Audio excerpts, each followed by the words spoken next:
A todos e a todas.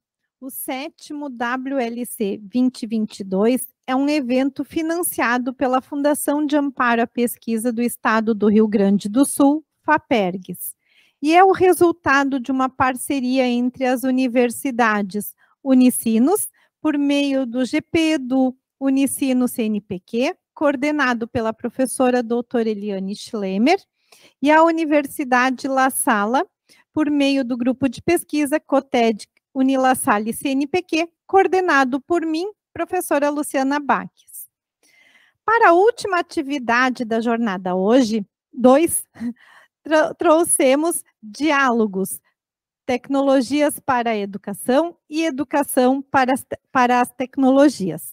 Assim, nós convidamos a professora Evelise Arcoverde, da Fundação Carlos Chagas. Só um pouquinho, agora que fugiu.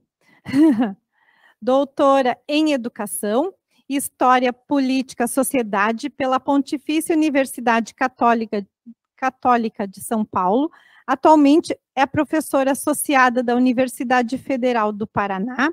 Tem experiência na área de educação, com ênfase em administração de sistemas educacionais, atuando principalmente nos seguintes temas: capacitação docente, atenção integral à criança e ao adolescente, extensão universitária, gestão escolar e avaliação da extensão universitária. Também convidamos a professora Maria Elizabeth Bianconcini de Almeida, doutora em Educação, Currículo, pela Pontifícia Universidade Católica de São Paulo, professora associada dessa mesma universidade e livre-docente em Educação e Tecnologia. Membro do Comitê Assessor da área de Educação do Conselho Nacional de Desenvolvimento Científico e Tecnológico, CNPq, pesquisadora Produtividade PQ 1C do CNPq, parecerista ad hoc do CNPq, CAPES, FAPESP, líder do grupo de pesquisa Formação de Educadores com suporte em meio digital, coordenou o programa de pós-graduação em Educação Currículo pela PUC de São Paulo e é atual vice-coordenadora desse programa.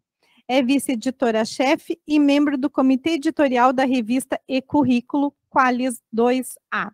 Participa de redes de pesquisa nacionais e internacionais.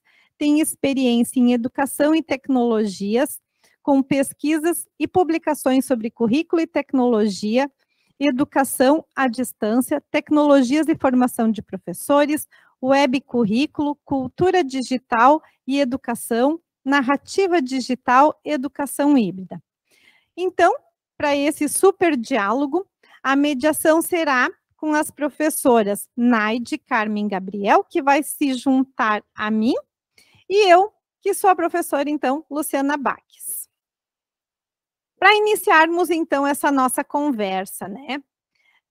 Nós, atualmente, vivemos em uma sociedade hiperconectada, criativa, inventiva, e como nós vimos hoje pela manhã, hiperacelerada, fluida, com fragilidades nos laços sociais estabelecidos. A educação, a cultura, a economia, a política, o trabalho e o lazer se transformam a partir dos diferentes movimentos do tempo e do espaço, das tecnologias, tanto digitais como analógicas, e do habitar, fazendo emergir a diversidade e a diferença, tanto para o bem como para o mal. Então, como pensar em tecnologias para a educação e pensar a educação para as tecnologias de uma forma mais orgânica.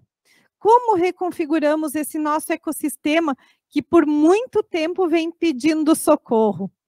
Essa e tantas outras questões emergem. Por isso estamos aqui hoje para esse diálogo.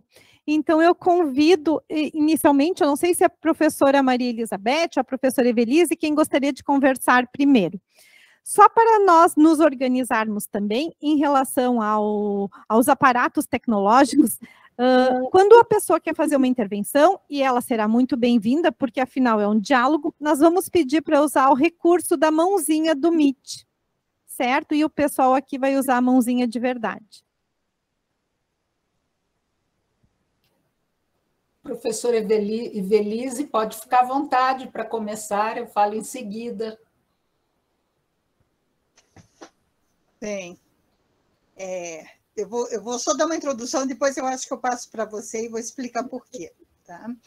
Inicialmente, boa tarde a todos e todas que estão aí nos ouvindo ou depois estão nos escutando de outras formas. E é um prazer muito grande estar novamente com esse grupo que tem acelerado muito essas discussões de tecnologia, de espaços, de tempos, nos nossos meios educacionais. E acabamos de realizar pesquisa com a Fundação Carlos Chagas, na qual eu fui supervisora desse projeto especificamente, mas nos ladeamos a outros tantos projetos que discutiram os anos finais do ensino fundamental com as possibilidades de pesquisa desenvolvidas aí por esse grupo, né, um grupo que já é internacionalmente conhecido e que tem os seus lastros aí por inúmeras universidades e instituições. Então, é muito bom estar com vocês novamente, já estive ano passado, ano retrasado, e vez por outra eu estou aqui sendo chamada para conversar. Embora a minha vida profissional, hoje eu estou aposentada da Universidade Federal, mas continuo na ativa no sentido de estar presente a muitas pesquisas, muitas discussões, e como fiz parte da gestão pública da educação no Brasil, tanto aqui no Paraná, como secretário de Estado, superintendente da Educação do Estado do Paraná também, e no Brasil, no Ministério da Educação, no Conselho Nacional de Educação, no CONSED, do qual fui presidente. Enfim, tive uma vida profissional bastante ativa aí na gestão, e isso me credenciou a estar discutindo, né, com diversos grupos, com temáticas diferentes, em relação a políticas educacionais. E é nesse sentido que eu aceitei o convite da Eliane, quando ela me fez, e quero deixar aqui meu abraço a ela, hoje de manhã ainda conversei com ela. Aceitei o convite para continuar nessa discussão que faço em relação às políticas educacionais, e aí puxando como referência as tecnologias. Já digo de antemão, e por isso que eu vou passar a palavra depois para a Maria Elizabeth, que eu entendo muito pouco de tecnologia educacional, entendo o básico, né, para poder viver esse mundo tecnológico e fazer algumas discussões educacionais, mas eu entendo também que, pelo fato de lidarmos com política educacional, temos que estar aberta a discussões variadas, assim como outras temáticas.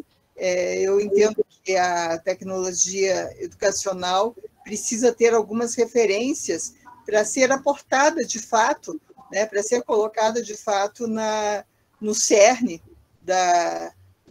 das pautas que discutem a educação, especialmente em épocas como essa que estamos vivendo, né, em vésperas de uma eleição que vai provavelmente mudar alguns estados, as diretrizes de alguns estados, as políticas de alguns estados e, quiçá, do próprio país, e com isso mexe bastante, né, nas políticas. Nós temos avanços de áreas que dependem muitas vezes de quem está na cadeira. né? A gente sabe disso, que não são eles só os responsáveis, eu entendo que a escola é muito mais ativa nesse sentido de desenvolvimento de políticas do que o próprio gabinete de um ministro ou de um presidente da República, mas, de qualquer forma, é ali que aparecem as condições de trabalho, de fato, para que as coisas possam acontecer com mais vagar ou com menos vagar, né, com uma agilidade maior ou não, do que a gente imagina, né, que possa acontecer. Então, eu levantei alguns aspectos que eu gosto de discutir, alguns eixos de trabalho da política educacional, tentando puxar isso para a tecnologia. Tá?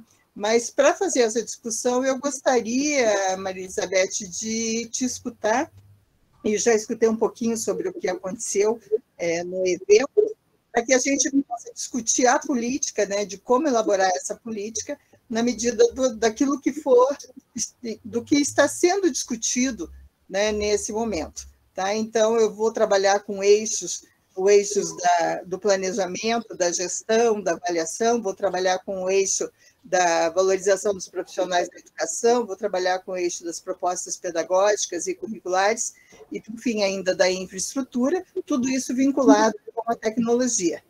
Mas eu gostaria de ouvir primeiro, né, o que, de fato, está se discutindo, para a gente não perder o central da discussão do evento, dessa tecnologia, que, como eu disse, né, eu sou muito leiga no assunto em termos de discussão teórica mesmo.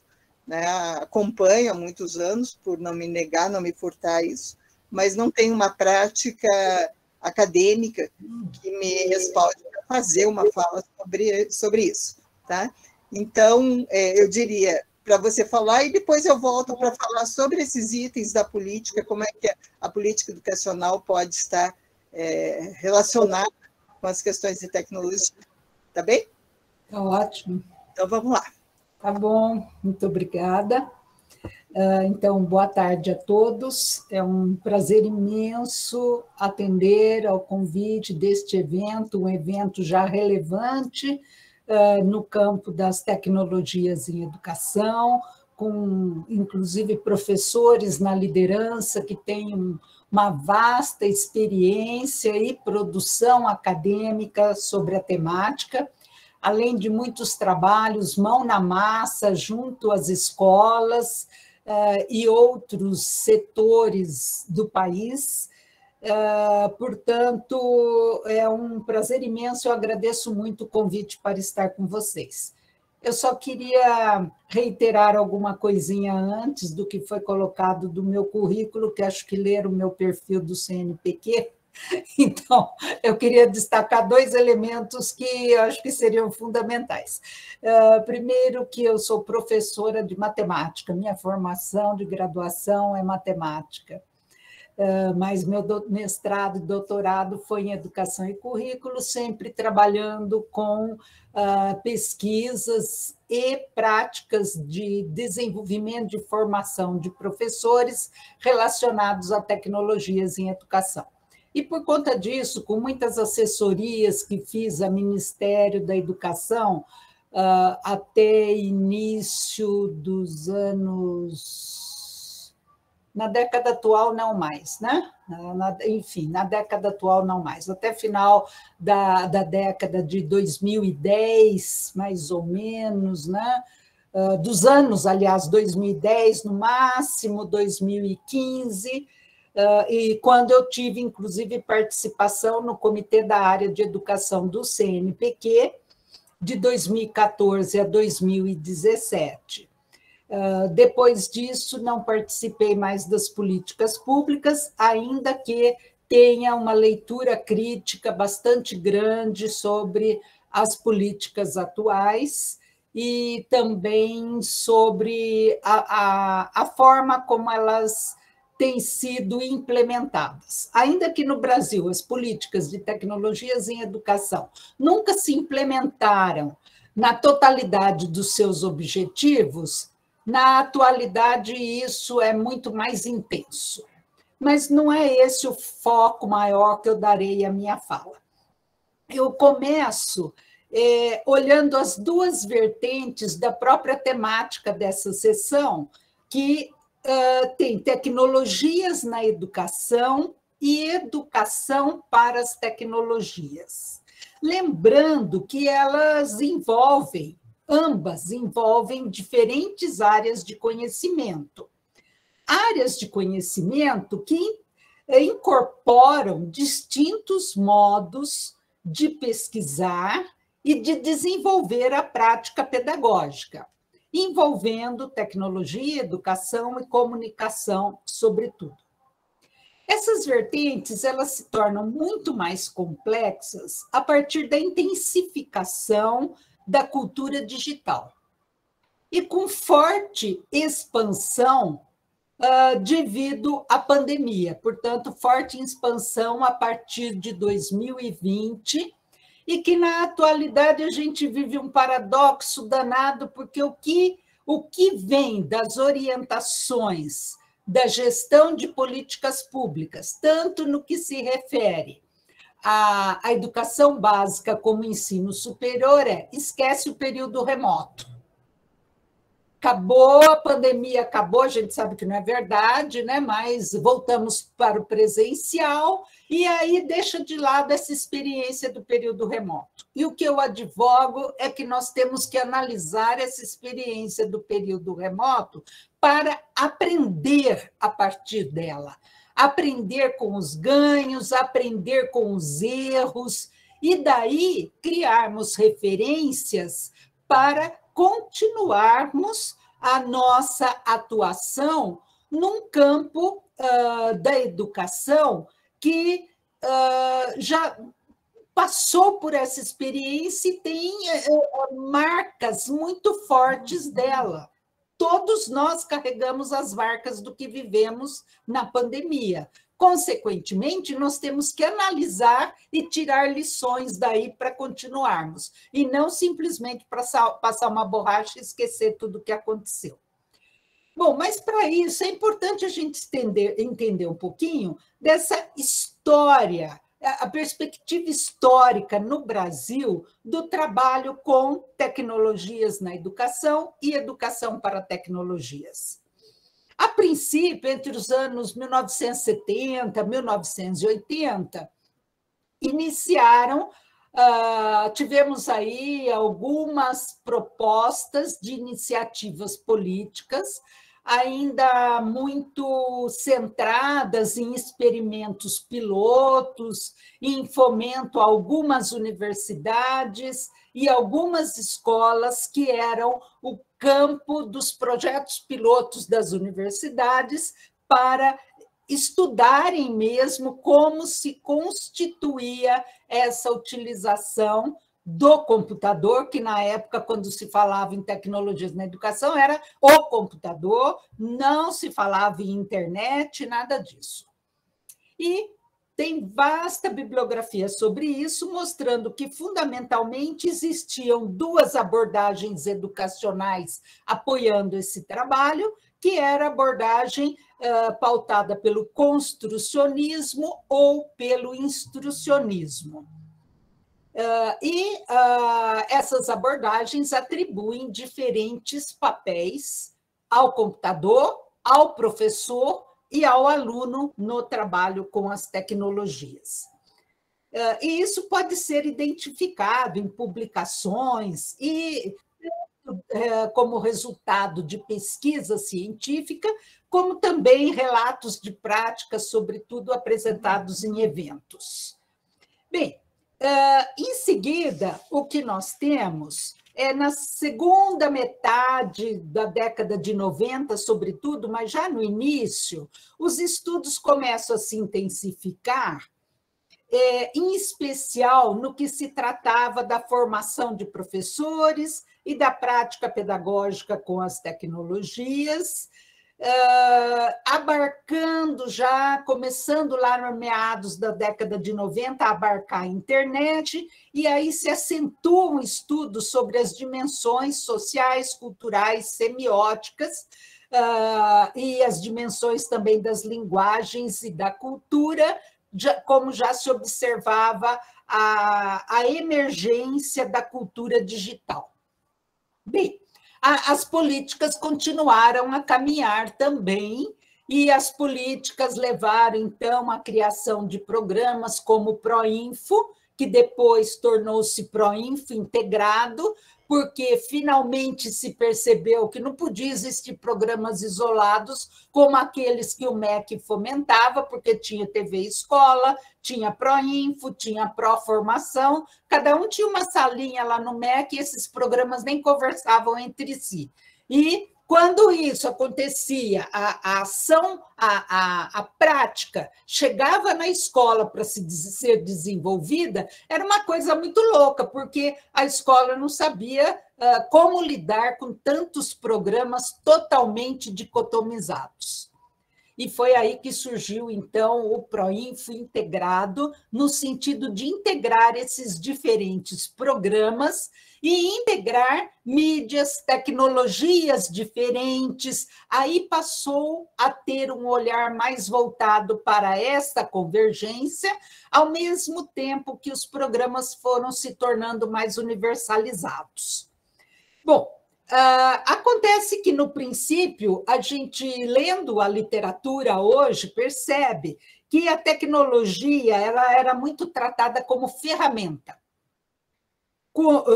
como se fosse algo que nos permitisse fazer melhor aquilo que já fazíamos. Quando começa a se criar a cultura digital, fica evidente que a tecnologia não é só ferramenta. Ela não deixa de ser, mas não é só isso, ela é muito mais. Ela é instrumento da cultura, ela é linguagem. Então, e diferentes linguagens, né? Então, elas passam a ser olhadas de uma forma mais ampla e passam a ser consideradas como um direito humano universal, não só na educação, mas um direito de cidadania. Se o cidadão não tem acesso a essas tecnologias, ele fica alijado de uma série de serviços públicos que são oferecidos por meio dela. De uso também, né? Se sobressai o uso em prol da qualidade social da educação, uma vertente mais forte voltada para a autoria de professores e alunos, destacando a perspectiva construcionista, embora ainda que não se perca o olhar também sobre o instrucionismo, porque quando se quer aprender determinada técnica, é preciso olhar também como fazer determinadas coisas, mas é sempre em prol da autoria, da expressão do pensamento, da leitura crítica do mundo, da realidade, no caso do professor, da própria prática. Então, tem também vasta bibliografia sobre isso. Bem, por conta desta evolução das tecnologias e dos programas e projetos governamentais também, e das pesquisas correlatas, que é uma marca do Brasil, que a pesquisa sempre acompanhou esse trabalho. Então, o Brasil ele tem uma referência importante de produção de conhecimento sobre essa temática, mas tem um problema sério que aparece agora, que esse campo assume diferentes denominações ao longo das décadas. Então, no começo era informática na educação, depois computador na educação, depois tecnologias na educação. E agora tem um termo EduTech, que vocês já devem ter ouvido, né? EduTech. E os iniciantes na pesquisa, eles entram nesse meio do EduTech e vão procurar, vão fazer levantamento de dados nas bases científicas e no encontro EduTech. Então, nós temos recebido aqui no nosso programa de pós-graduação em Educação e Currículo candidatos para, sobretudo, mestrado em Educação e Currículo, na linha de tecnologias em educação, e eles se colocam como descobridor desse campo e ignoram toda essa história já construída. E tem muita gente fazendo isso e incentivado pelo que acontece com as políticas públicas atuais. Incentivado, porque então vira terra arrasada e vamos para onde com tudo isso, né? Ignora-se toda a evolução. Mas, continuando a história, a partir também da disseminação das tecnologias móveis conectadas, que aí adentraram as salas de aula, não ficaram mais restritas aos chamados laboratórios de informática das escolas e das universidades, nós podemos identificar o quanto essas tecnologias móveis conectadas interferiam na prática pedagógica e, consequentemente, provocavam interferências e influências no desenvolvimento do currículo. E é a partir daí, então, que nós começamos a estudar que havia especificidades nessa integração entre currículo e tecnologias que demandavam estudos cuidadosos. E aí, no meu grupo de pesquisa, nós cunhamos o conceito de webcurrículo. O webcurrículo é um construto teórico em contínua evolução, mas é também uma categoria de ação. E aí, no webcurrículo, que a gente vê a valorização do conectivo E entre os dois temas que aparecem na proposta desta sessão.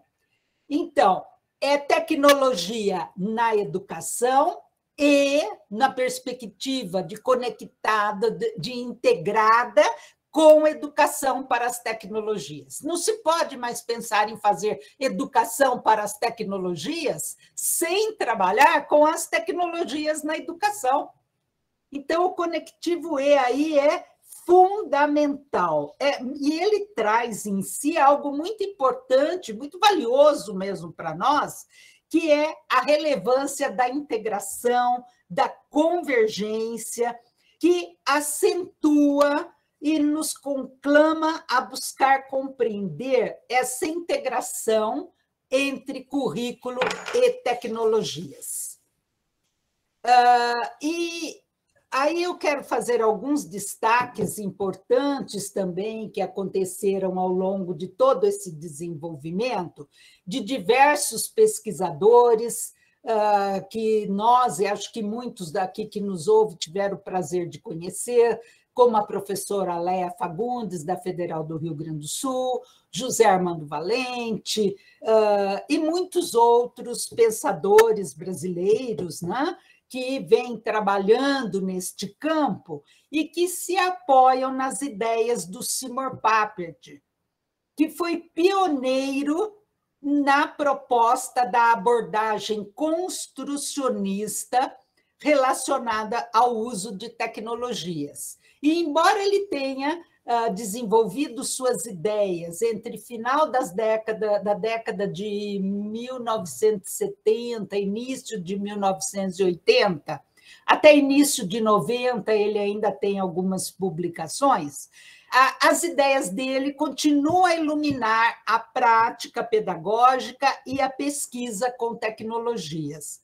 Haja visto que trabalhos, estudos sobre a cultura maker na educação, o trabalho com pensamento computacional, com robótica, eles fazem referência a Papert e o outro pensador também, Paulo Freire, que dialogou muito com o Papert, que era professor no nosso programa de pós-graduação. Então, a gente carrega muito a força das ideias de Paulo Freire, e que nos mostra que o cerne da questão atual continua sendo a apropriação crítica das tecnologias, que extrapola o uso e o acesso a elas e abarca, no momento atual, a ubiquidade que provoca tanto o estar e o não estar simultaneamente, como diz Inês Dussel, em vários tempos, estar e não estar em vários tempos, espaços e contextos que caracteriza a vida on-life, como coloca Luciano Floridi. E, deste modo, não há como manter a educação confinada aos espaços formais. O confinamento da sala de aula, da escola, não se mantém nesta perspectiva. Ou seja, nós temos hoje, e isso nos foi permitido compreender com maior clareza no período da pandemia, que nós vivemos e convivemos de uma forma que tínhamos a presença digital contínua, como fala o Nicolas Bourboulez, e também com estar junto virtual, como é dito pelo Valente. Portanto, isso só para ir fechando, então, a integração currículo e tecnologias vai muito além da educação para as mídias e tecnologias. Então, vai muito além da educação para, ainda que precise dela, mas precisa junto, e não para o futuro, digamos assim. Né? E ela precisa considerar também as tecnologias na educação e no currículo nessa perspectiva integradora, comprometida com a formação integral dos estudantes e com as distintas dimensões que compõem o ser humano, cognitiva, social, cultural. O que requer uma educação que enfatiza a formação cidadã na perspectiva também da cidadania digital democrática. Isto vai, de certa forma, contra algumas propostas que nós temos hoje, sobretudo da educação básica. Mas nós não podemos nos esquecer delas, porque são elas que nos permitem continuarmos pautadas na perspectiva de uma sociedade democrática, de uma sociedade participativa, que propicia o desenvolvimento de uma educação que não se limita a determinada área de conhecimento, mas é uma educação que vê as tecnologias como perpassando todas as áreas e componentes curriculares, numa visão crítica, participativa, criativa, emancipatória, no âmbito das múltiplas culturas. Então, o currículo, nessa perspectiva, tem que ser entendido como um processo de construção sociocultural que se faz na prática, ainda que ele tenha e precisa ter, né, o planejamento, a prescrição, o currículo prescrito, mas este próprio currículo prescrito ele deve ser aberto o suficiente para permitir ao professor incorporar as relações que emergem no ato pedagógico, os conhecimentos que vêm das experiências de professores, de alunos, mas que considera também conhecimento sistematizado em materiais didáticos, sejam eles quais forem, e conhecimentos advindos dessas experiências, interações e recursos que são mobilizados no ato. Ou seja, uma visão de que a tecnologia não é um dispositivo apenas, mas ela é algo que é produzido no âmbito da atividade humana intencional. Isso nos fala muito Vieira Pinto, que não falava da tecnologia de informação e comunicação, mas o conceito que ele traz pode ser ressignificado de um modo muito interessante para o nosso mundo de hoje, porque ele mostra que, ao produzir ou utilizar a tecnologia, os homens se transformam e também transformam as tecnologias. Vimos muito isso nas plataformas que utilizamos no período da pandemia. As plataformas eram de um jeito e elas foram sendo transformadas em função das necessidades e intencionalidades humanas, ao mesmo tempo que nós fomos nos apropriando delas e também nos transformando. Por isso que isso tem que ser levado em conta, isso tem que ser melhor entendido, aprofundado. Então, é aí que nós tivemos uma grande oportunidade de identificar o webcurrículo concretamente. A pandemia foi, assim, um momento sui generis, jamais imaginado nas nossas consciências, e que nos permitiu identificar o currículo se constituindo entrelaçado com as tecnologias, linguagens e mídias, que também eram estruturantes dos modos de representação do conhecimento e do currículo, tendo, claro, o conhecimento e a cultura no cerne dessa concepção. Portanto, o que nós temos é uma produção que vai se expandindo, é uma produção que nos leva a compreender muito bem que o webcurrículo vai se desenvolvendo na prática, imbricado e influenciado pelas funcionalidades e operações das tecnologias, mas também ele incorpora as semioses, as linguagens e as mídias em uma multiplicidade que nos leva a perceber que ele é dos múltiplos, diríamos múltiplas culturas, múltiplas tecnologias, múltiplas linguagens que convergem no ato educativo.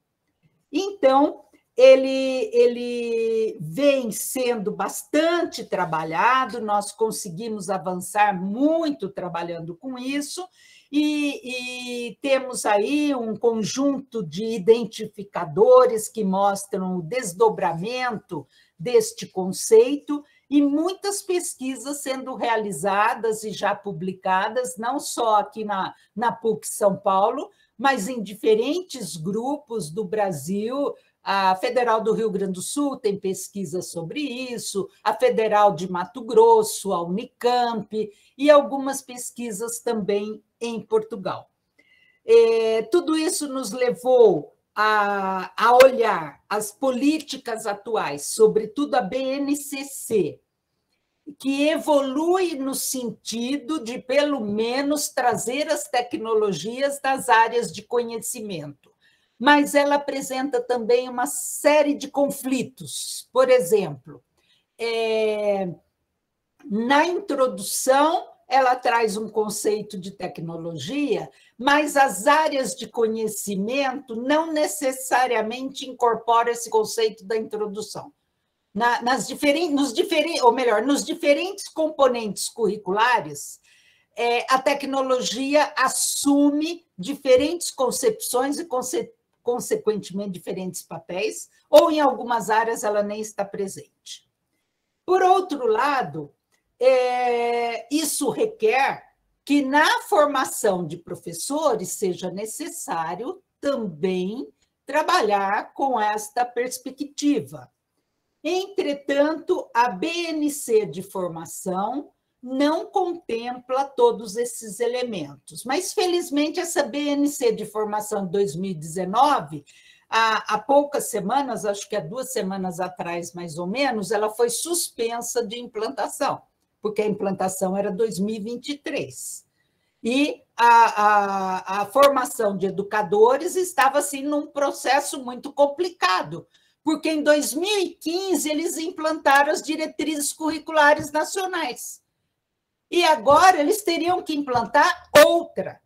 E para deixar mais complexo ainda, o Conselho Nacional de Educação aprovou um complemento à BNCC de currículo de ensino de computação, que tem um foco mais do ensino mesmo de computação do que da transversalidade nas áreas de conhecimento, nos componentes, como nós estamos comentando aqui. Então, trata-se de conflitos que nós teremos que discutir, teremos que compreender, sobretudo numa perspectiva aí de uma possível mudança política que nos permite entender que pode haver um espaço maior para o diálogo, para um trabalho mais efetivo, no sentido de que as tecnologias na educação e a educação pare com as tecnologias, possa assumir um papel preponderante numa perspectiva de desenvolvimento humano e de cidadania, de respeito ao outro, de tolerância, de convivência com as diferenças e com os diferentes. É o que nós acreditamos e continuamos trabalhando por acreditar que isso tornar-se-á possível em algum momento da nossa vida. Muito obrigada.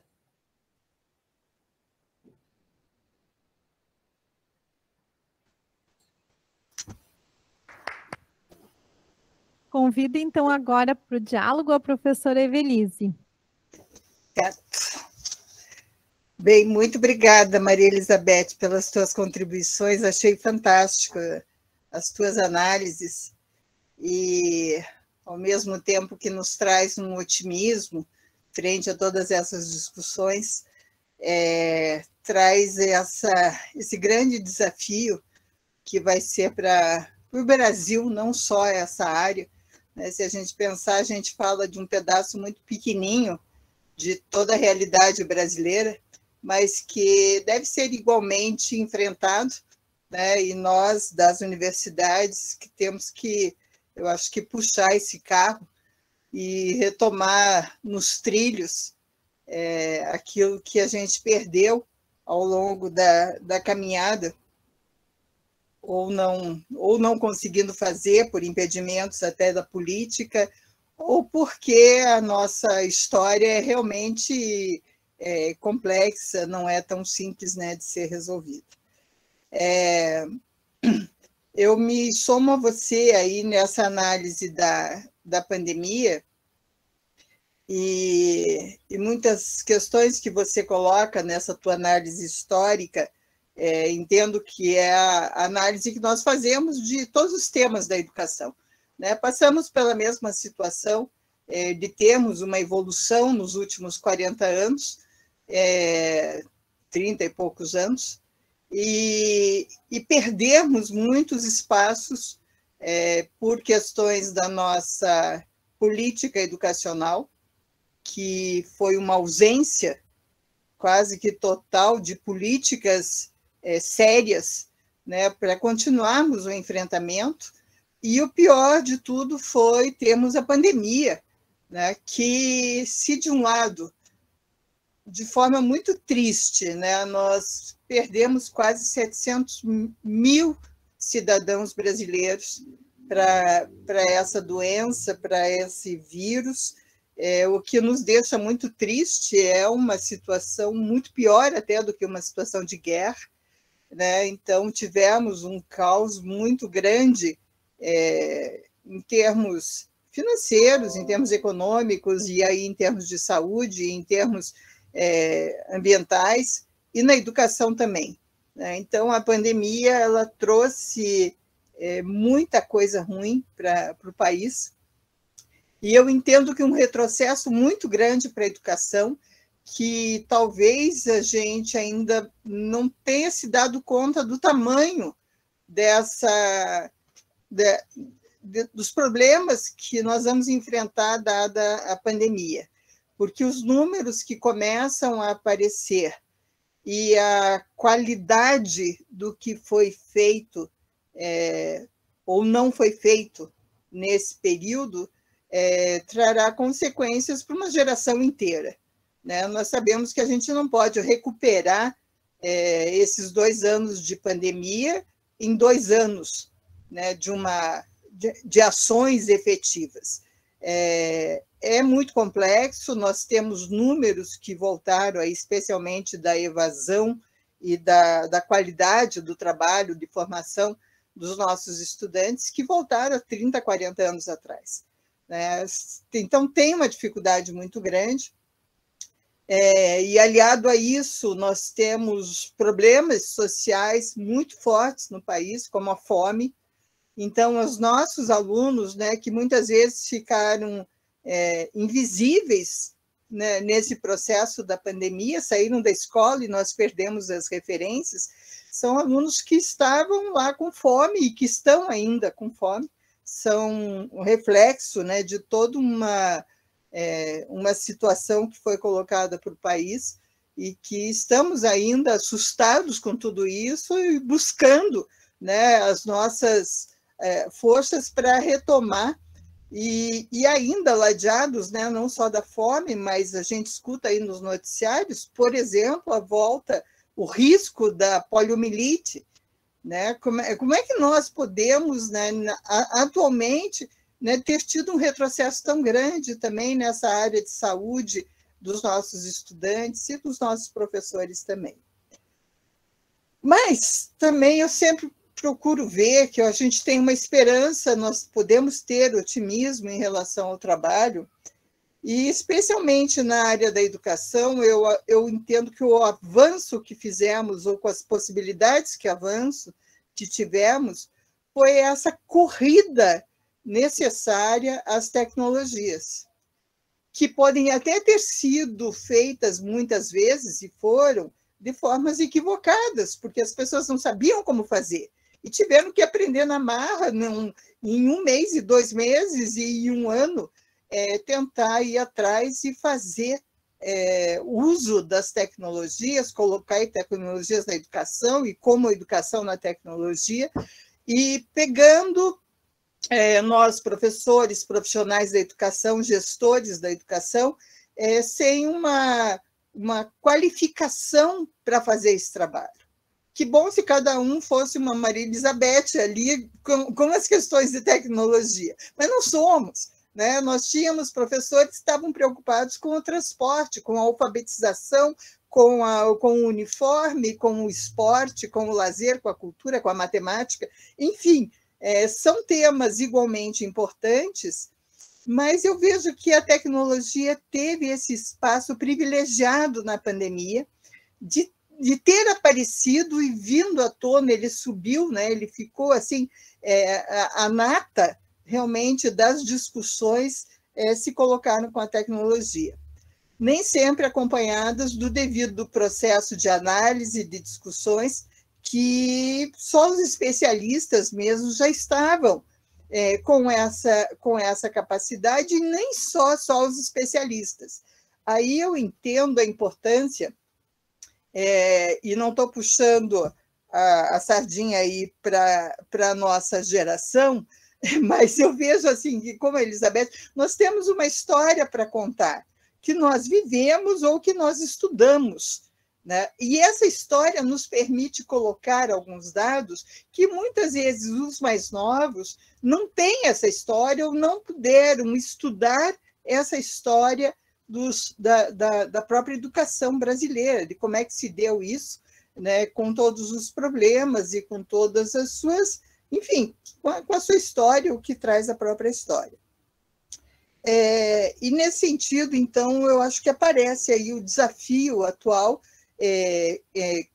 altamente motivado pelo uso das tecnologias, e que eu sou muito otimista no sentido de achar que esse momento vai ser um momento de um desafio grande, mas de grandes possibilidades e perspectivas para a educação, porque vamos ter que retomar não só a crise da pandemia, mas como políticas educacionais que eu espero que sejam revistas, porque a educação básica, principalmente as universidades da mesma forma, se viram muito abandonadas nas decisões, nas estratégias que se colocou no país nos últimos anos.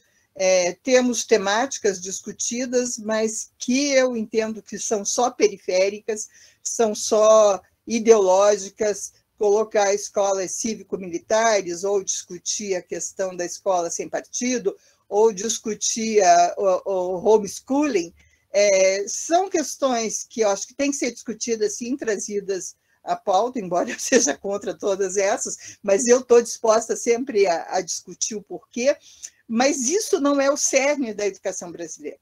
Eu acho que o cerne, nós estávamos num caminho discutindo, não tínhamos chegado a nenhuma maravilha, os dados mostram que nós tínhamos um caminho muito grande a percorrer, mas já tinha um caminho pensado e estruturado, e eu quero colocar aqui como relevante, desde a Constituição de 88, que põe a ideia da educação para todos, né? E nós quase que conseguimos colocar todos dentro da escola, o que foi um avanço muito grande para a sociedade brasileira, como a própria LDB, como o Plano Nacional de Educação, que foi seguido das Conferências Nacionais de Educação, que eu espero imensamente que retomem, porque nós precisamos de discussões coletivas nesse país, precisamos trazer à tona, né, as pessoas que fazem a educação brasileira, elas precisam discutir essa educação, e eu sei que há uma apatia nessas relações,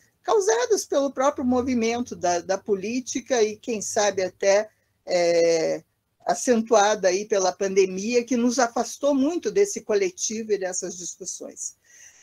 Nesse sentido, eu coloco alguns itens que são fundamentais aí para que a gente repense essas questões de tecnologia, e eu diria que a primeira coisa que nós precisamos é ter um excelente, um ótimo planejamento, uma gestão e uma avaliação da educação brasileira. Nós estamos carentes de um planejamento adequado da educação brasileira, sabemos muito pouco, né, de como está, qual é o diagnóstico que nós temos.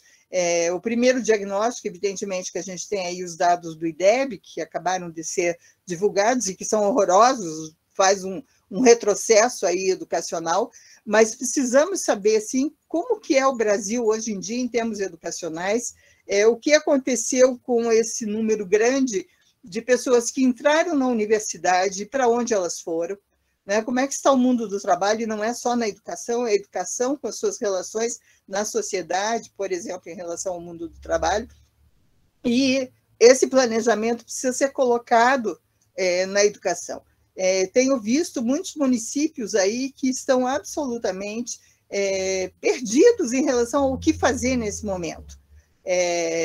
Especialmente aí as secretarias municipais de educação, que são mais frágeis em termos de organização de suas políticas, porque muitas vezes depende de um aspecto mais federativo ou mesmo do Estado, quando esses também estão bastante carentes. Então, eu vejo que precisamos retomar no sentido de pegar novamente o que fala a nossa Constituição, o que fala a LDB, e o que nós colocamos como Plano Nacional de Educação. Se for para mudar, vamos mudar. Mas vamos mudar para quê? Não dá para a gente sair correndo sem rumo. Não dá para, de repente, alguns municípios, algumas universidades, algumas escolas avançarem porque tem alguém ali que entende um pouco mais do assunto do que outros. Nós precisamos realmente de uma unidade em termos de Plano Nacional de Educação. O nosso plano foi abandonado, ele terminaria daqui a pouco, daqui a 2 anos, ou terminará daqui a 2 anos, mas o próprio processo de avaliação do plano foi abandonado e não se fala nada no próximo plano que precisa ser construído. E por que construir um plano? Porque a gente pega experiências de fora do Brasil, tá? De países que são referências para nós de educação, que desenvolveram bem, eles têm uma perspectiva daqui a 30 anos, o que se espera desse país. Daqui a 20 anos, porque você tem que pensar num processo formativo. Nas licenciaturas, você vai formar turmas, você vai formar novos professores, vai continuar formando os professores que estão aí, e nós temos que ter aonde que a gente quer chegar. Eu tenho impressão, para mim, e uma impressão muito clara, de que está nos faltando essa diretriz. Nós estamos caminhando para onde? O Ministério da Educação não está dando diretrizes para nós, está apontando alguns programas. Mas nós não temos diretrizes. É um ou outro ponto, né, que vem sendo analisado, e o próprio Conselho Nacional de Educação também, ele não avançou muito, porque ele avançou lá em 2016, avançou no sentido de, vamos dizer, aprovou a base nacional, aprovou algumas diretrizes, mas também estacionou, né? Ficou correndo atrás da pandemia e do que fazer, e nós estamos meio que sem rumo nesse projeto. Então, eu entendo que é necessário um plano, mas para esse plano é necessário uma avaliação de como estamos, que podemos pegar os números que tem aí, tem muitos institutos de pesquisa que estão pesquisando e mostrando para nós como é que estamos, e também fazer a gestão, a organização, quer dizer, como trabalhar nessa perspectiva. E o trabalho aí de gestão implica também questões ideológicas. Nós vínhamos caminhando desde a década de 80 na gestão democrática, nas construções coletivas. Percebemos que hoje em dia, cada vez mais, existe um encaminhamento para o individualismo, para as questões mais pessoais, mais particulares.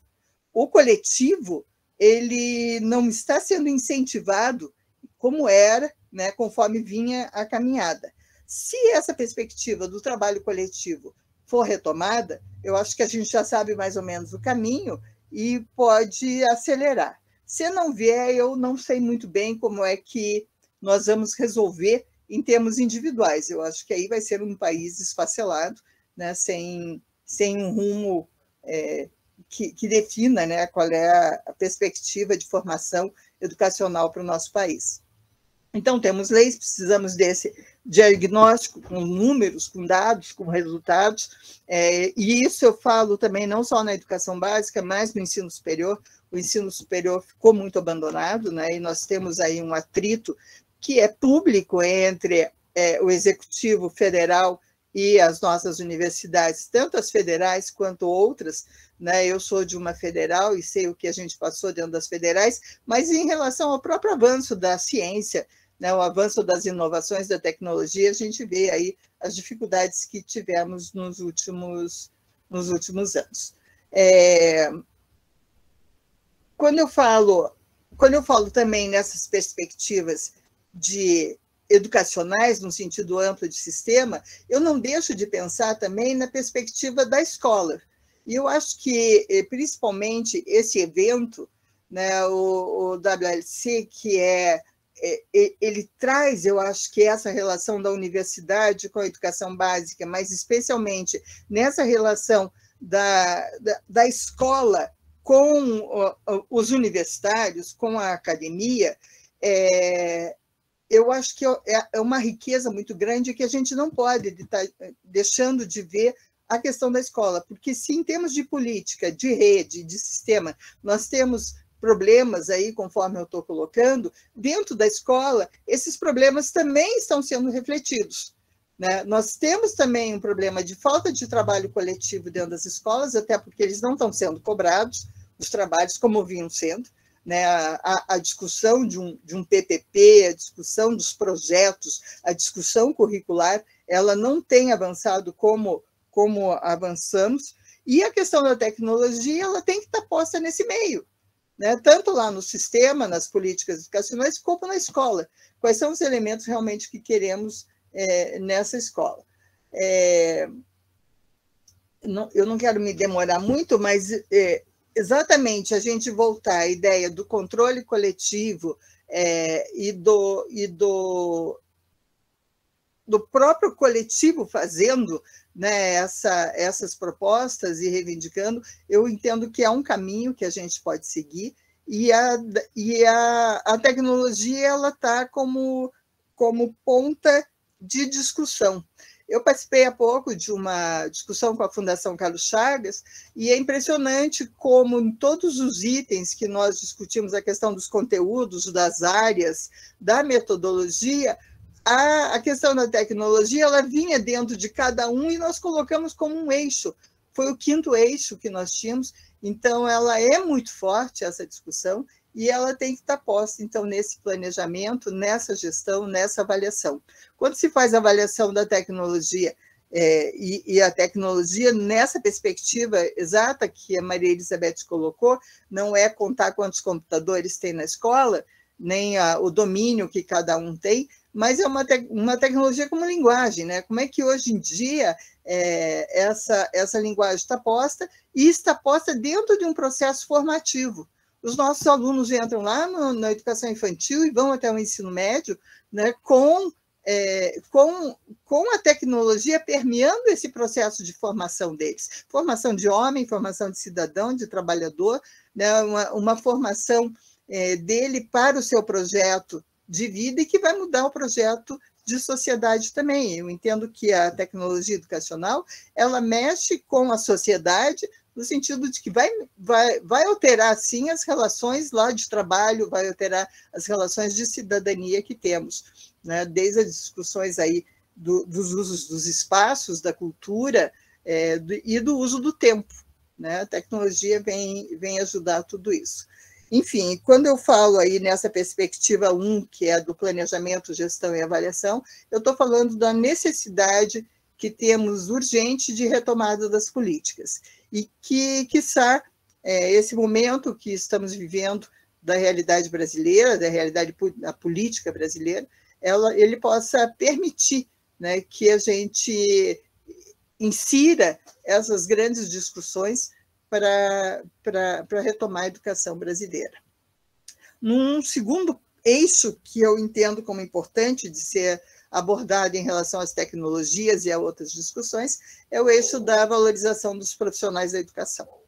E quando eu falo valorização, não estou falando só em salário e carreira, mas também estou falando em salário, carreira, condições de trabalho, mas especialmente aí no trabalho de formação inicial, tá? Que nós temos uma carência muito grande ainda na formação inicial da discussão sobre tecnologias.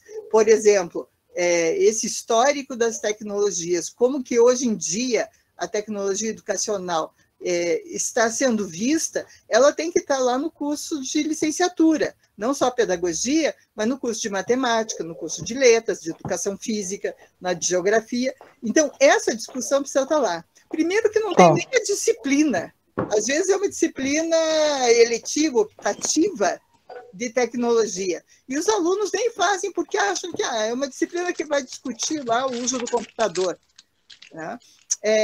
Então, eu acho que essa formação inicial, junto com essa discussão da reformulação dos currículos das universidades, e especialmente das licenciaturas, nós precisamos colocar o dedo nessa ferida e colocar as tecnologias no cerne da discussão dessa formação dos licenciados, porque não vamos resolver só depois, lá, quando ele entrar na rede, né, fazer a formação continuada, que é muito boa, tá? Já falo sobre isso, mas a formação inicial dos nossos estudantes ainda carece, né, de aspectos, de fundamentos em relação a essas discussões de tecnologia. Eu entendo que o Rio Grande do Sul avançou bastante, aí São Paulo, Minas tem alguma discussão, na Bahia a gente fez alguma discussão, às vezes lá no Norte, mas em termos de Brasil, em termos de diretrizes do Brasil para essa formação, nós precisamos ainda ter uma longa caminhada. Em relação à formação continuada, entendo que é importante essa formação esporádica que acontece dos nossos professores, profissionais que trabalham na escola e profissionais da educação, deles irem fazer cursos, né, se qualificar, mas também existe uma formação continuada que é perene, que é constante nas escolas, que deve ser utilizada na hora atividade, que deve ser utilizada nas reuniões, que é trazer esses novos elementos da tecnologia para aquele que já vem formado, já está licenciado, ele já tem o seu diploma, mas ele precisa se atualizar e precisa trazer elementos para ele poder fazer a sua prática dentro da sua disciplina, que não é isolada, né? Porque no aluno ele vai receber um pouquinho de cada um, e esse pouquinho de cada um precisa estar integrado, né? Então, essa discussão ela precisa estar presente na escola, além da questão da carreira, do salário, dos contratos, e aí entra um outro aspecto que seria as condições de trabalho do professor, né? Até que ponto os nossos professores e as nossas escolas dão, de fato, condições de trabalho para que o professor possa desenvolver esse outro tipo, né, de atividade que não aquele tradicional, de uma pedagogia tradicional, de sala de aula, de um sentado atrás do outro, que é o que a gente vê no Brasil. A gente viaja aí pelo Brasil, vai trabalhar, e parece assim, que a gente está vendo um retrato do século passado, né? Não muda muito, é um ou outro lugar que a gente vê essa possibilidade aí de avanço.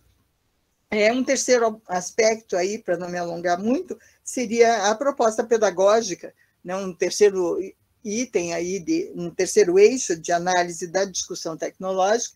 Entendo que a Maria Elizabeth já abordou bastante sobre isso, mas é importante retomarmos a discussão da BNCC, que foi colocada, e entendo também um espaço que é um espaço muito mais rico. A BNCC ela era importante de ser feita no Brasil, até por um momento de o que, de fato, estamos pensando no Brasil e deve ser dado, mas na perspectiva da escola, né? Como que a escola analisa essa BNCC e não só cumpre o que está lá, até porque não é algo para ser cumprido, é algo para ser discutido e reorganizado dentro da escola, de forma integrada com a sua proposta curricular.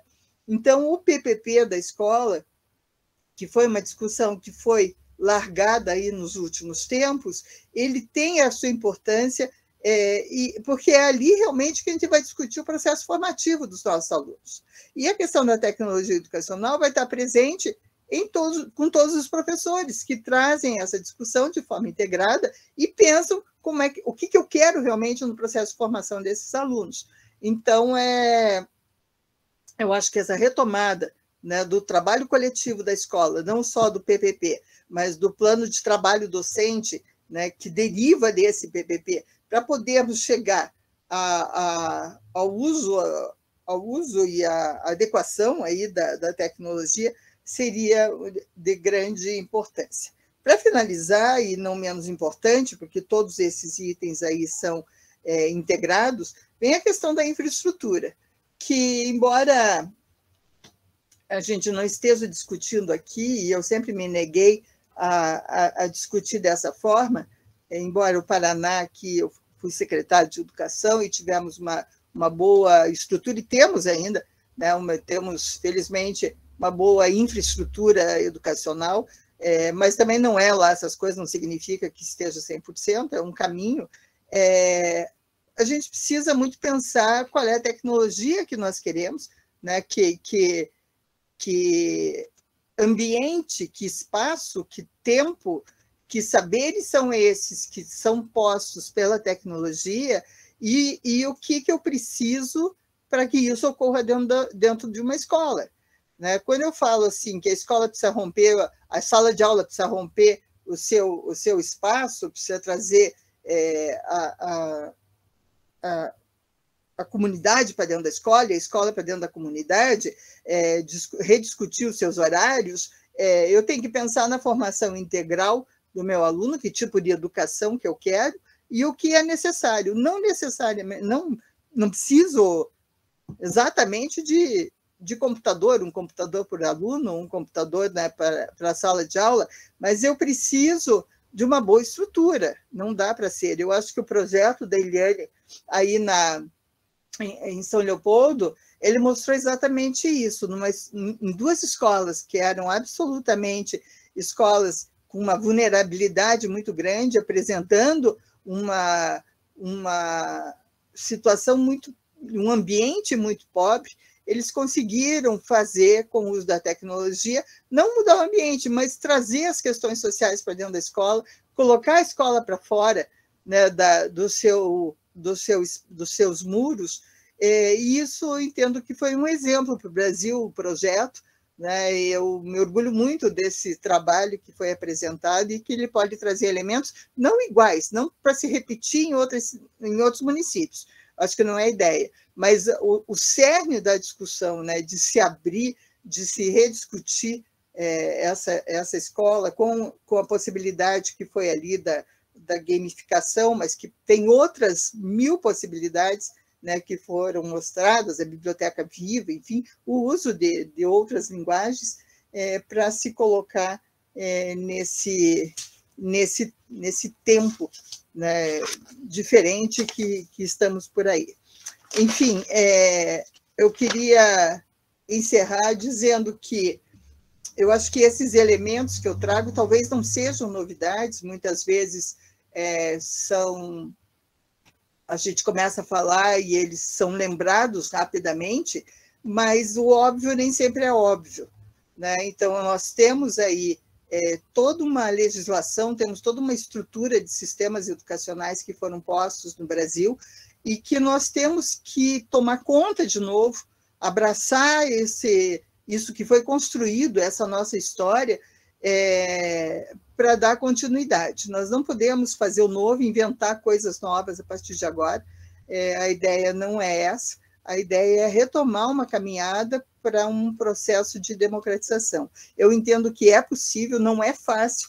Às vezes eu começo a escutar, me dá medo, me dá insegurança. Eu digo, meu Deus, depois de 45 anos aí atuando como professora, como pesquisadora nessa área, ainda eu tenho medo, me assusta, alguns dados aí me assustam, mas, por outro lado, eu acho que a gente tem aí muito avanço na esperança, né? A pedagogia da esperança nos mostra isso, que somos humanos e estamos aí para realizar o nosso trabalho, né? Não vamos, às vezes a gente só planta a sementinha, tem que regar, ela meio que morre, a gente replanta, mas precisamos continuar nessa lida, tá?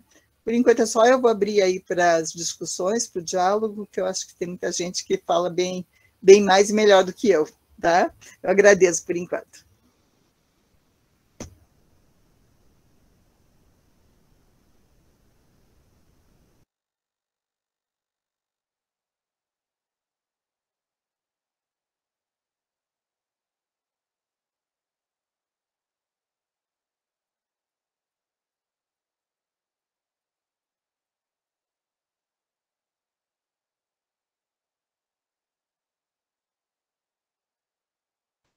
Não sei se tem alguém coordenando a discussão. Senão eu passo para o Marcos, que levantou a mão ali. Ó. Eu passo a bola para ele, tá? Escutam? O outro microfone não estava funcionando, a gente precisou trocar. Aí eu não sei se isso é bom ou ruim, porque o microfone funcionando por aqui é algo preocupante também. Porque a gente começa a falar e não para mais. Antes de passar para o Marcos, eu vi que ele está com a mãozinha levantada aí faz tempo, né, Marcos? Então, antes de passar para ele, a gente queria agradecer muito essas considerações iniciais. Eu sou a Profenaide, e aí fui convidada para ajudar no diálogo. A gente, sei lá, a gente tem chamado de mediação, né? Mas a gente entende também aqui que é muito mais um diálogo do que uma mediação.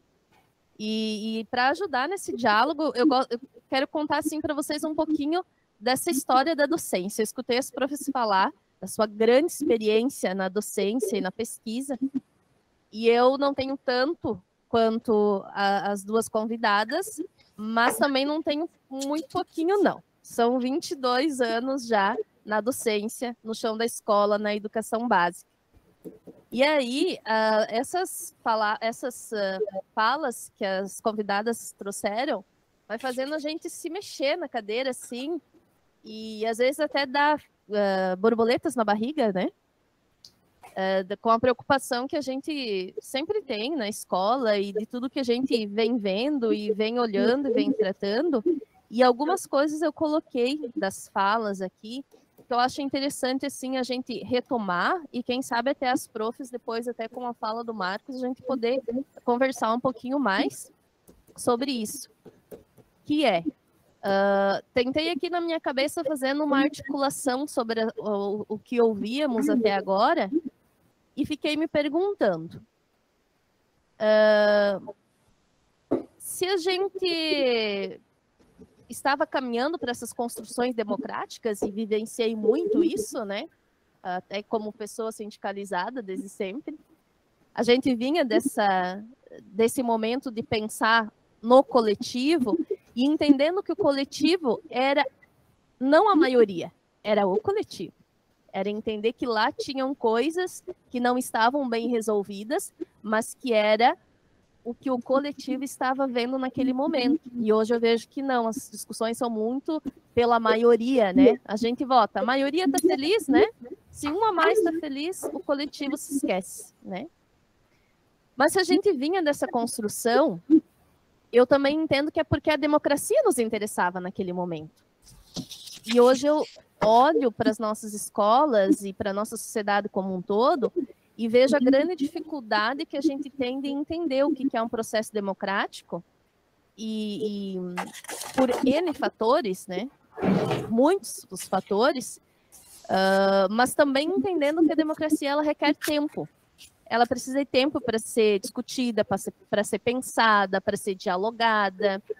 E nós vivemos num tempo sem tempo, né? Num tempo acelerado, onde a democracia acaba virando um sinônimo para liberdade econômica. Então, a gente acabou deixando esse termo, né? E às vezes eu me culpo também me perguntando quando é que na minha escola eu deixei isso acontecer, quando é que na minha sala de aula eu deixei isso acontecer, né? Mas sei também que isso é um sentimento meu também e que não depende só de mim, mas também de mim.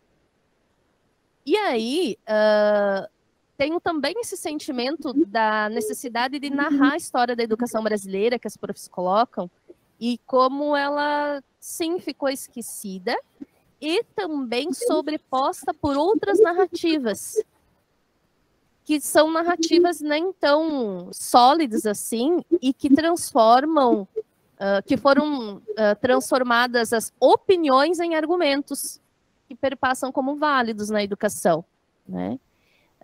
E aí, né, essas que eram opiniões e que de alguma forma se tornaram argumentos e temos dificuldades de lidar com, de desconstruir essas narrativas, são essas que a gente vê na escola, que dizem que o professor precisa ser instrumentalizado para as tecnologias, ele não precisa pensar sobre a tecnologia, ele precisa saber executar um Meet, ele precisa saber executar um PowerPoint, um Geniali, enfim, né? Essas mesmas narrativas, no estado de onde veio, que é em Santa Catarina, elas dizem que o professor, todo professor da rede pública estadual, que é onde eu atuo, tem um computador. E isso basta para investimento em educação. Como política pública, segundo essa narrativa, isso basta.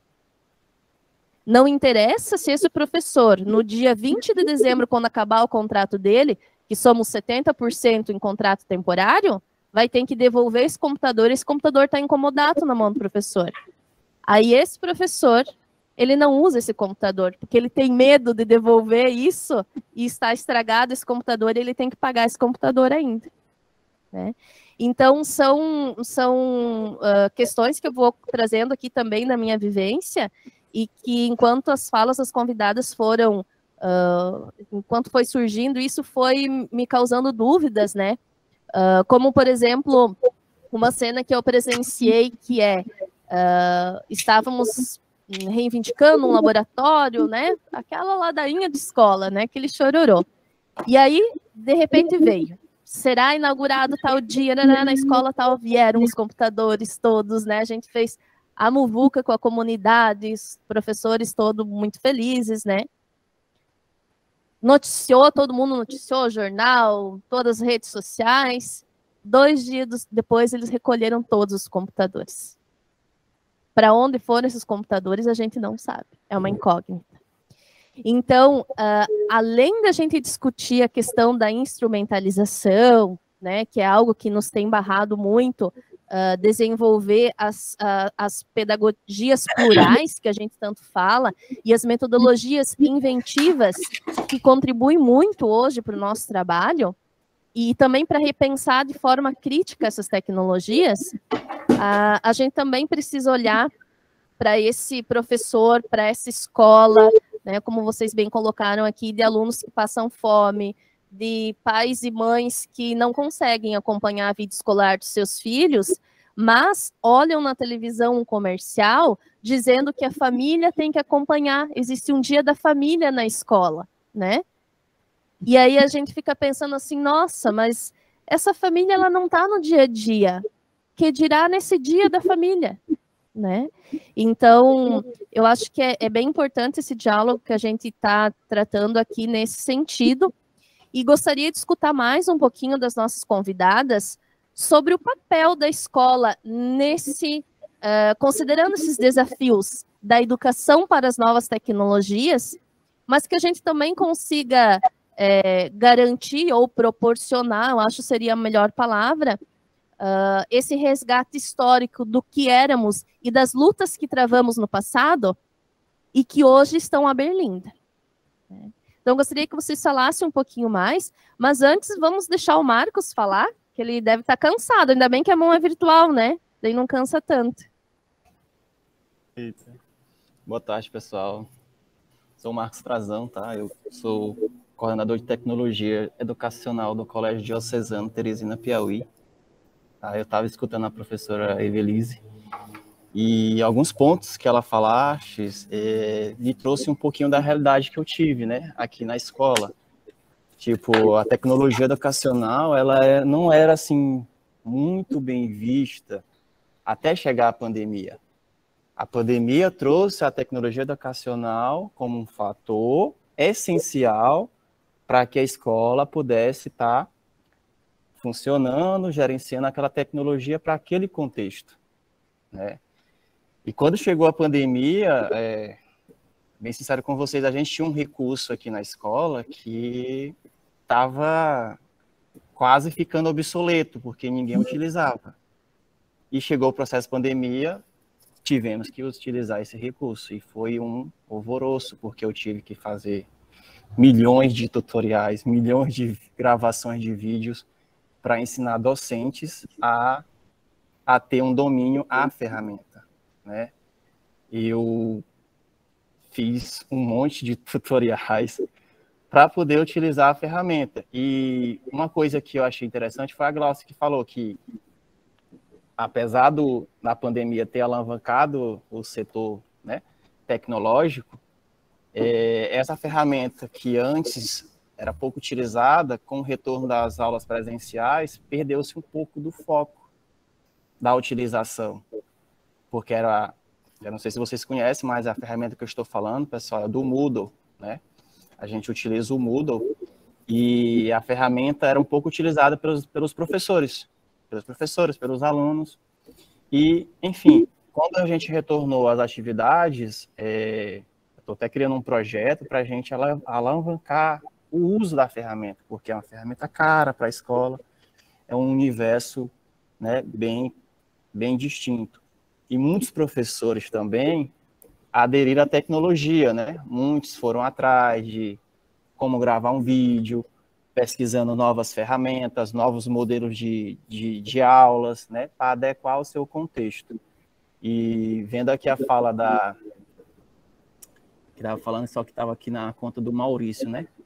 Ela falando sobre o contexto dos relacionamentos tanto do quem é das escolas públicas e escola privada, né? A gente sabe que tem um contexto bem distinto, e sei que a tecnologia ela veio para ajudar e não para substituir os modelos de aula, né? É um recurso a mais para os professores, cabendo a nós, né, saber utilizá-lo eles de forma sucinta, que não chega a um certo ponto de substituir o nosso método, né, que a gente já é acostumado a ter aulas na sala de aula, né? Ficou um pouco ambíguo, mas, enfim, essa é o que eu queria deixar para vocês, meu diálogo, meu depoimento. Espero ter ajudado alguma coisa. É a Nahid. Muito bem, Nahid.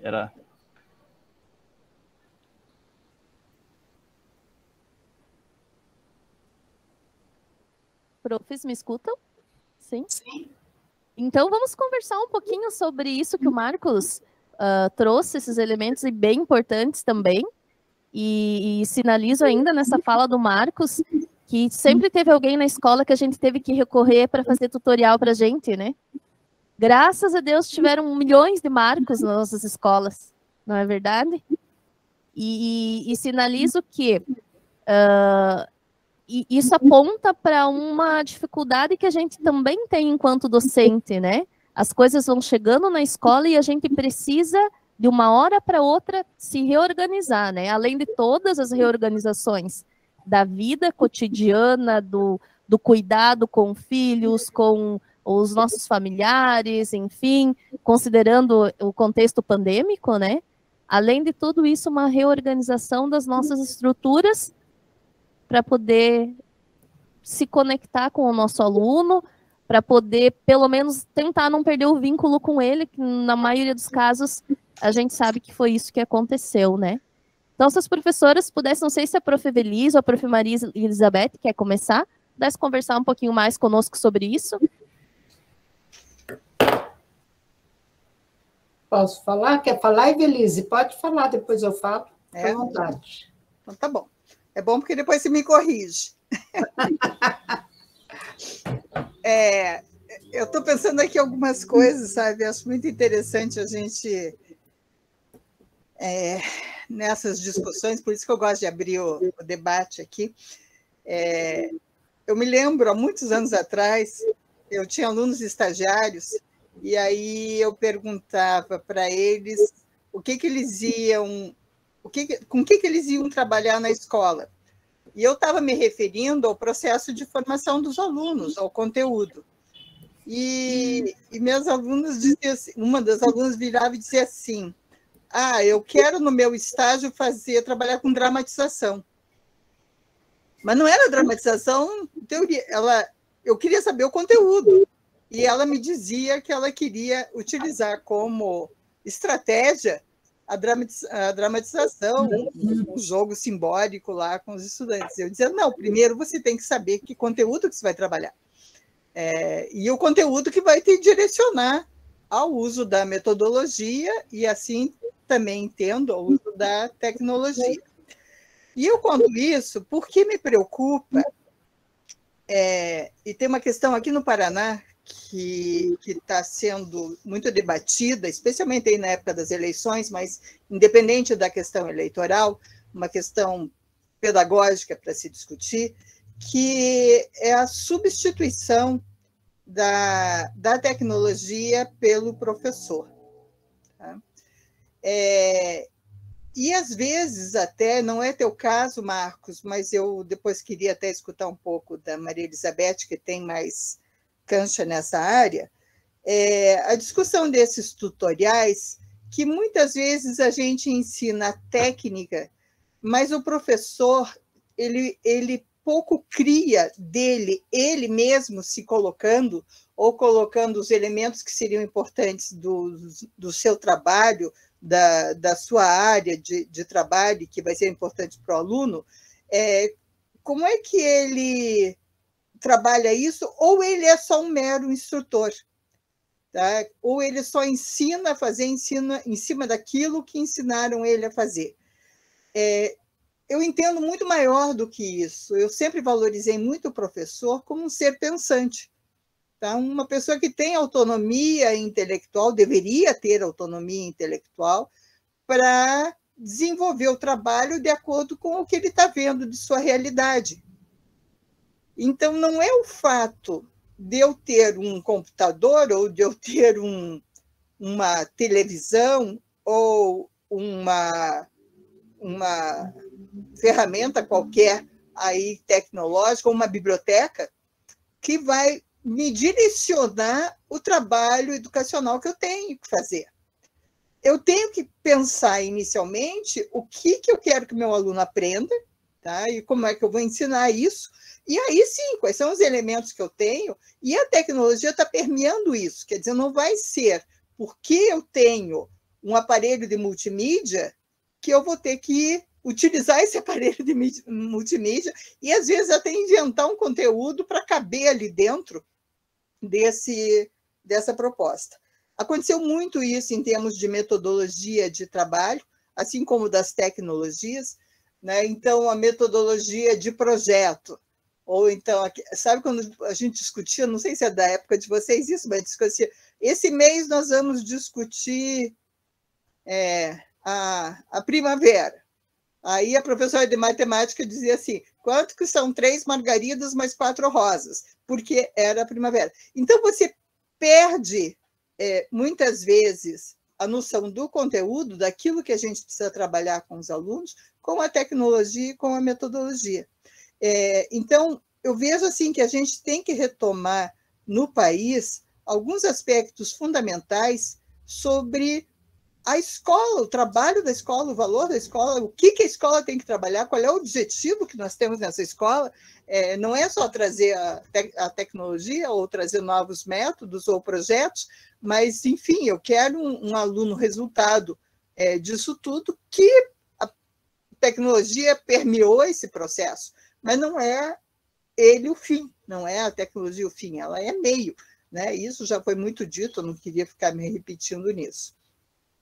E aí, em relação ao que o professor estava falando, o professor Marcos estava falando, em relação à escola, né, que foi a fala da mesa, né, o que fazer? A gente não tem uma varinha, né, de pirilim-pim-pim aqui, mas eu entendo que nós somos seres políticos, históricos, e podemos mudar a história da nossa educação e do nosso país, motivados, eu acho que por políticas educacionais. Acho muito difícil que sem uma política educacional posta no país a gente consiga mudar. A gente vai conseguir pontualmente, mas mudar o país é muito difícil. E aí eu entendo que nesse momento, professora, o fundamental é a gente repactuar. Nós temos que fazer um pacto da educação com a sociedade, rediscutir como estamos e aonde queremos ir.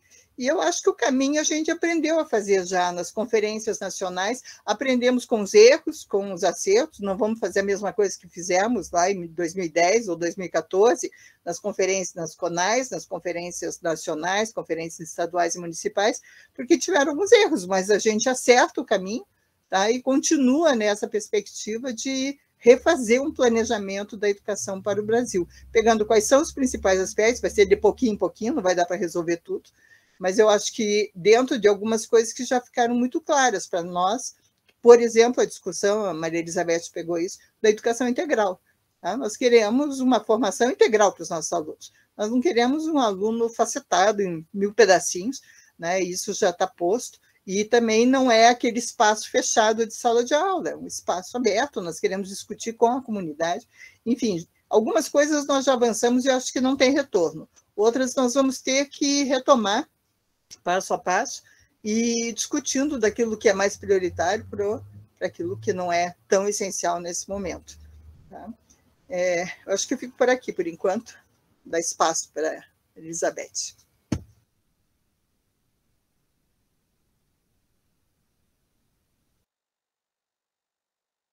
Maria Elizabeth.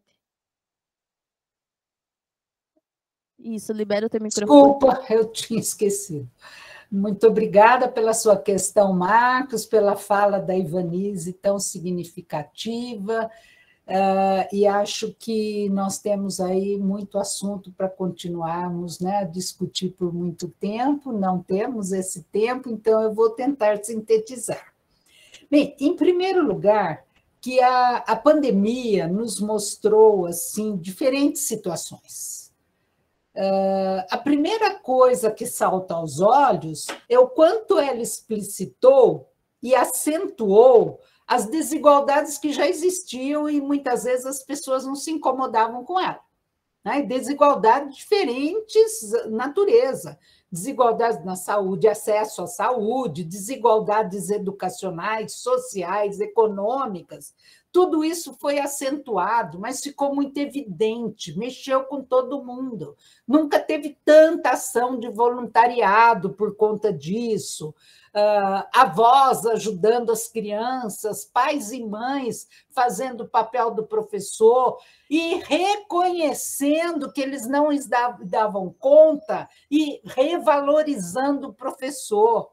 Tudo isso aconteceu, mas, ao mesmo tempo, mostrou assim, no que se refere à educação em todos os níveis, reprodução de práticas que já não atendiam os alunos nem no presencial e foram para o online ou para a distribuição de material impresso quando não tinha um online, da forma que já não surtia bons resultados no presencial.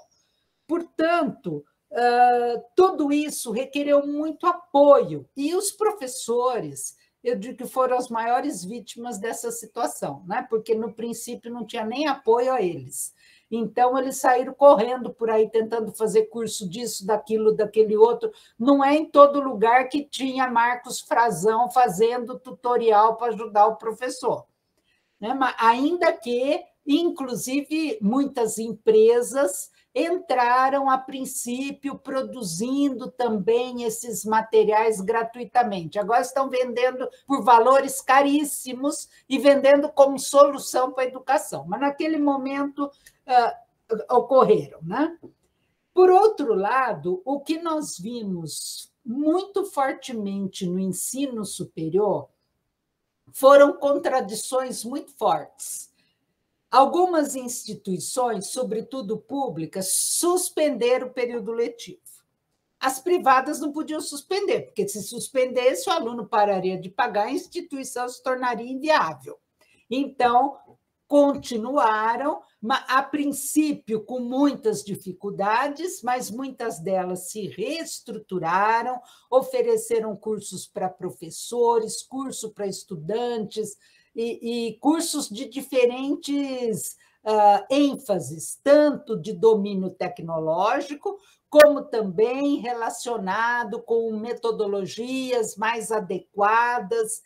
Então, houve esse esforço, mas houve outro trabalho também, principalmente nas instituições de ensino superior de grande porte, eu digo aqueles grandes grupos, sobretudo 5 grupos que existem no Brasil, 5 grupos que dominam o Brasil como um todo, né? E que têm assim, centenas de milhares de alunos, que juntaram turmas, mas juntaram, não foram 2 ou 3 turmas, foram muitas turmas, não é?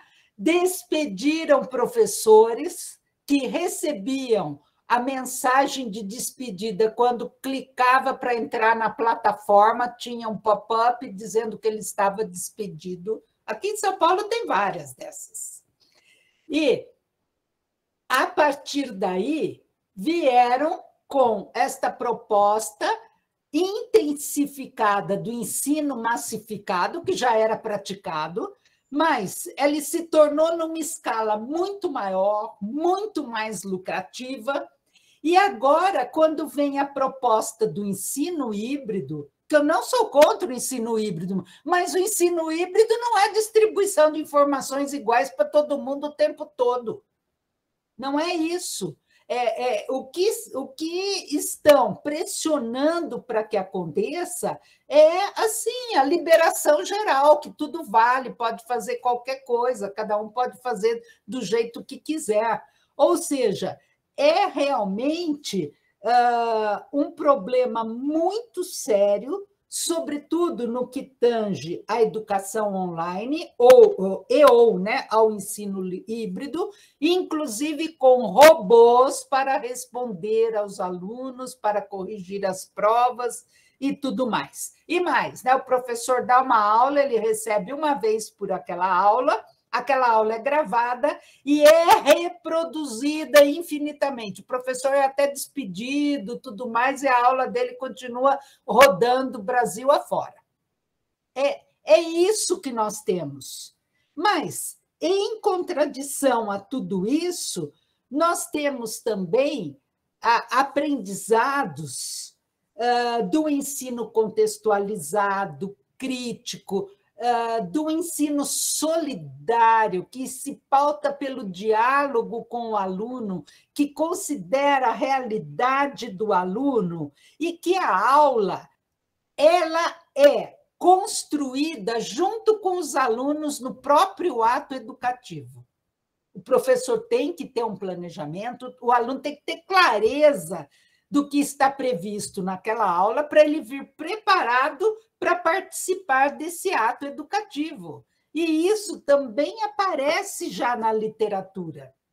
Então, isso mostra para nós que a tecnologia ela vem carregada de intencionalidade, mas que nós podemos nos apropriar dela com as nossas intencionalidades, considerando que a tecnologia é meio, mas ela é também mensagem.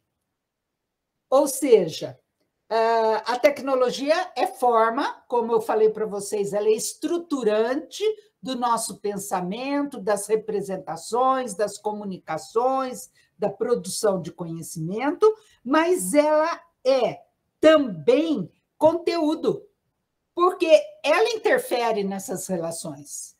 Os nossos modos de representar o nosso pensamento são estruturados pelo recurso tecnológico que nós utilizamos. Certo? Pelas mídias, inclusive, que nós integramos nesses processos de criação, de exercer a autoria.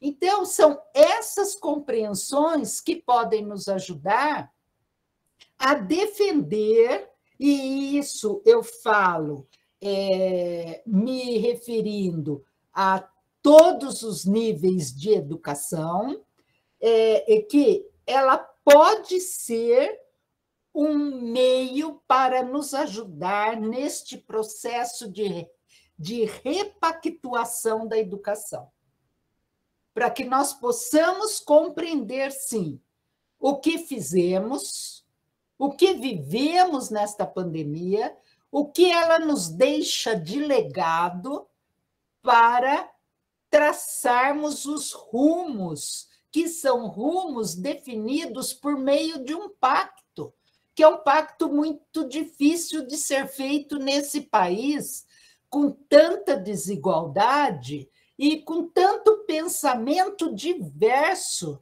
contraditório mesmo, intenções contraditórias. Não é só acreditar numa educação mais participativa ou mais transmissiva, mas são intenções. Para além disso, nós temos intenções que e aí é uma contradição imensa, mas nós convivemos no meio disso e temos que explicitar, que é a contradição entre, daí o que a Ivelisa falou muito, né? Vem o quê? Educar para quê? Nós queremos educar para a emancipação humana ou nós queremos educar para a emancipação, para a dominação, para que todo mundo pense igual e faça o que é preconizado pelas políticas públicas? Para onde queremos caminhar como nação? Esse é o grande momento que nós vivemos e que se relaciona com tudo que a gente está vendo de atitudes extremadas nessa campanha eleitoral. Ela explicita isso. Então, nós temos assim, uma situação muito difícil, mas que pode nos trazer alguma esperança de reconstrução. Mas, seja lá qual for o caminho que tomarmos, ele não será um caminho fácil. Por quê? Porque nós temos aí despertado sentimentos muito contraditórios, muito difíceis de serem enfrentados. Mas nós temos que reconstruir a educação, nós temos que ajudar a reconstruir o país. Como faremos? Não sei, sozinho ninguém o fará. Pensando junto, discutindo, traçando planos no conjunto, no trabalho colaborativo, no compromisso social, procurando entender o pensamento convergente para nos fortalecermos e podermos trabalhar nessa direção. Obrigada. Eu posso fazer uma fala? Acho que nós vamos...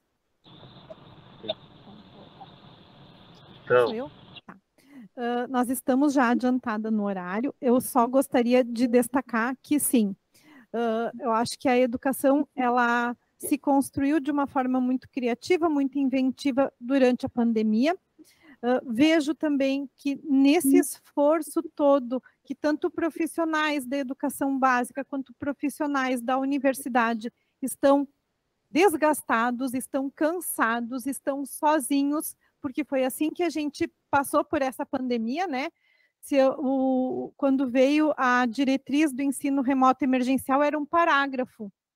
E aí, cada um lute com o que quer e com o que tem. E mesmo assim, a gente teve trabalhos muito bacanas, tanto no ensino superior quanto na educação básica, só que isso nos destruiu, nos desgastou. E nós estamos agora em pedaços e precisamos pensar bem para se unir e reconstruir esses pedaços para poder voltar a ter uma educação emancipatória, uma educação onde a tecnologia faz parte do contexto e nos ajuda a ser autor também da nossa história a partir das nossas narrativas nesses espaços que são digitais virtuais. E não transformar esses espaços digitais virtuais em fake news, em omissão, em aprisionamento, bullying, homofobia, racismo e tantas outras coisas que não nos ajudam a reconstruir os nossos pedaços.